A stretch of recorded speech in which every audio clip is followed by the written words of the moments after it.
Hi guys, good morning. This one, second day here in Libuna, Bukidnon. Actual viewing and inspection with the client here in Barangay Pungol, Libuna. So guys, sugok-sugok tada rin no. Money ang life in real estate.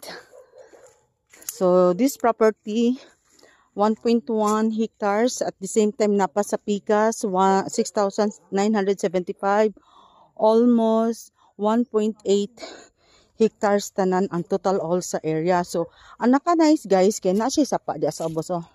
Iyahang boundary nakapalibutan siya sa tubig. Nindot pud siya. Hi horsey. Hi, so this is Joanne Finado, live in real estate. So kita niyo no, actual viewing and site tour with the client ang area. So nag-tracing me guys sa kanang mga muhon. So amo sang gi ano. Here. What the good thing here kaning farmland property is nindot gid siya a private resort, a staycation for camping or pwede ka mag-farm diri. Maisan, mga baka, mga nindot gid siya. If you can see.